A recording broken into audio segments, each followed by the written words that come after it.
Assalomu alaykum, qadrli futbol muxlislari. E'tiboringiz markazida Futbol vaqti kanali va men boshlovchingiz Sarvarbek. Do'stlar, bilasizmi, ertaga O'zbekiston milliy terma jamoasi Kanada milliy terma jamoasiga qarshi erta tongda o'rtoqlik uchrashuvini olib boradi. Ha do'stlar, siz bilgan o'sha Amerika qit'asining eng kuchli milliy terma jamoalaridan biri FIFA reytingida 30-o'rinda turgan Kanada milliy terma jamoasi Kanadada o'z uyida O'zbekiston milliy terma jamoasini qabul qiladi. Bu uchrashuv o'rtoqlik uchrashuvi va bu uchrashuv O'zbekiston vaqti bilan, diqqat qiling, O'zbekiston vaqti bilan ertaga, ya'ni 2-iyun tong saharda 6:00 da bo'lib o'tadi.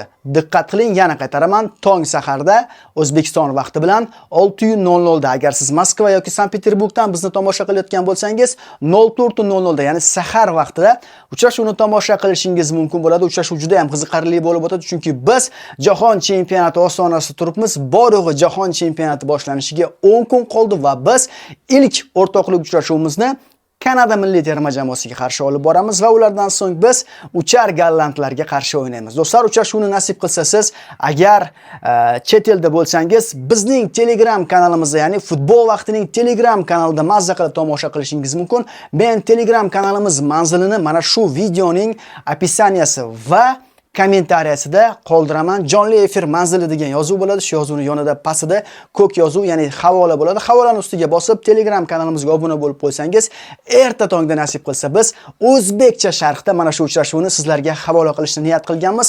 Bizni qo'llab-quvvatlang, like bosing, kommentariyalarda esa siz bu uchrashuvdan qanaqa natija kutyapsiz? Siz hech qanaqa folvilik qilmaysiz yoki bo'lmasam taxmin qilmaysiz. Shunchaki nimani kutyapsiz? Masalan, men O'zbekiston milliy terma jamoasidan, oq bo'rilardan g'alaba kutyapman. Nasib qilsa 2-0 hisobidagi ular g'alaba qozonsa, men juda ham xursand bo'lamiz. Siz qanday natijani kutyapsiz? Shu haqida yozib qoldiring, aytishingiz mumkin. Kanada katta jamoa, Kanada juda ham kuchli, tarkibida juda ham kuchli futbolchilar bor. Masalan, David bor, masalan, boshqa futbolchilar bor deyishingiz mumkin. Lekin do'stlar, bilasizmi do'stlar, O'zbekiston milliy terma jamoasi ham sovg'a jamoa emas. Mana bu yigit Angliya kubogi, Liga kubogini qo'lga kiritdi. Sal qolsa Angliya Premier Ligasida ham g'olib bo'lishi mumkin edi. Mana bu yigit esa Turkiyada javlon urib xizmat qilyapti. Undan tashqari Eldorbek Shomurodov ayni paytda mana shu mavsumda Turkiyada to'purar bo'ldi. Shunday ekan, biz hech kimdan kam emasmiz